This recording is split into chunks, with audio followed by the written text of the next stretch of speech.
Stop scrolling right now. What you just saw online about Rotherham is shocking, but almost everything you've heard is twisted or exaggerated. People are sharing massive numbers and claiming the government collapsed, but the truth is very different, and it affects everyone in our towns.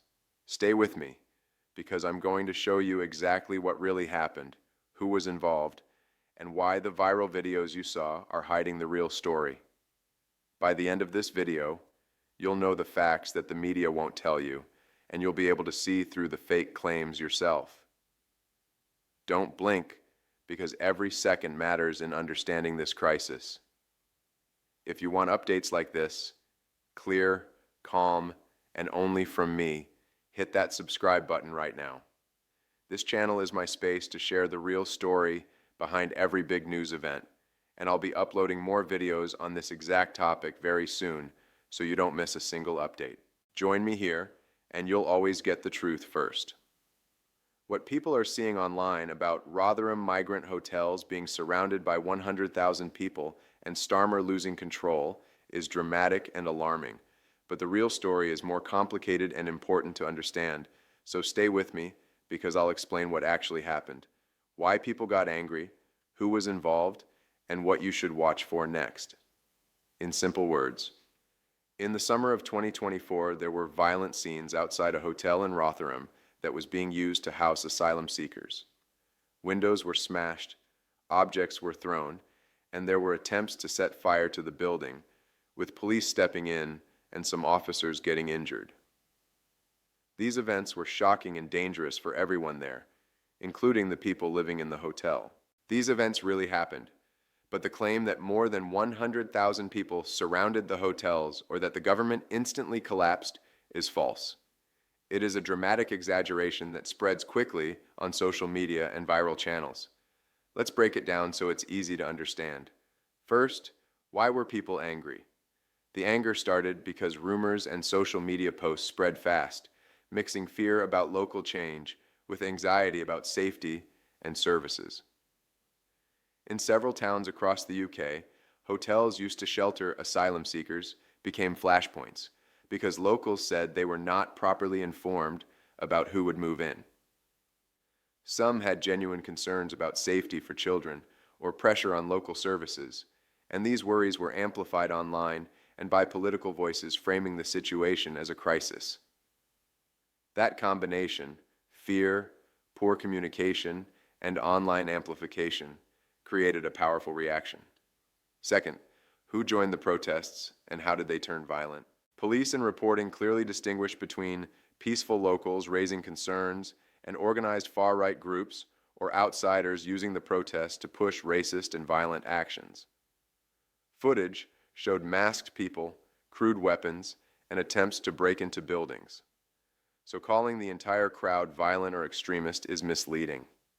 The crowd was mixed, and extremists exploited the situation to escalate violence. Third, what were the real numbers? Eyewitness reports and news coverage put the scale of the worst Rotherham incident in the hundreds, not hundreds of thousands. Hundreds of people gathered, and a smaller number were directly involved in the worst violence, while thousands may have watched or been affected indirectly.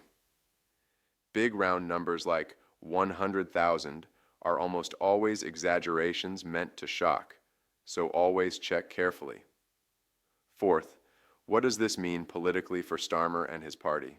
Political leaders face pressure when local disorder happens, and opponents may use extreme incidents to argue that the government is failing, but accountability is complex. Central government sets immigration rules, while local councils and police decide on day-to-day placement and safety. Saying one leader lost control oversimplifies a complex problem. The important thing is whether the government and local leaders handle placement safely, communicate clearly, and act against violence and misinformation. Fifth, how does misinformation spread and how can you protect yourself? Sensational posts often change facts, add huge numbers, or present anonymous claims as proof. Always check whether stories are reported by mainstream news, and look for official statements from police or councils. Headlines designed to frighten are usually exaggerations. Sharing unverified claims can make situations worse, inspire copycat actions, and endanger vulnerable people. Sixth, what should viewers care about beyond headlines? Care about the people inside the hotels. Many are asylum seekers fleeing war, persecution, or danger and are legally waiting for decisions. They are vulnerable and sometimes traumatized. Care also about local families and children near the hotels who may feel unsettled when changes happen without proper communication. Real solutions require calm, lawful action, clear local briefings, transparent housing rules, police protection where needed, and national policies that reduce bottlenecks so hotels are not used long-term. Violent reactions solve nothing and make everyone less safe. Seventh, practical steps if you are reporting or reacting. Check at least 2 major news sources. Look for police or council statements, and avoid repeating unverified numbers or rumors as fact. Responsible coverage shows verified footage, quotes officials by name, and explains what is verified and what is not. Eighth, the emotional and social effect. Stories like this can polarize communities because they touch on identity, safety, and trust in institutions. That's why language matters. Dehumanizing people or calling for violence should be rejected. Separate lawful protest and local concerns from organized hate and illegal action. Ninth, how this could evolve. Authorities may respond with more policing, removal of extremist groups, or improved engagement and briefings for local residents. Political leaders may adjust asylum and housing rules, and media scrutiny will stay high. Keep an eye on official updates from councils and police for reliable information rather than social media rumors. 10th, a plain language summary for your video. There were violent scenes at a Rotherham hotel and similar protests in other towns, but claims of 100,000 people surrounding hotels or government collapse are false. Here is what really happened and why it matters. Finally, stay calm and curious. Stories that frighten are often twisted online. Demand name sources, check official statements, and treat viral numbers with skepticism.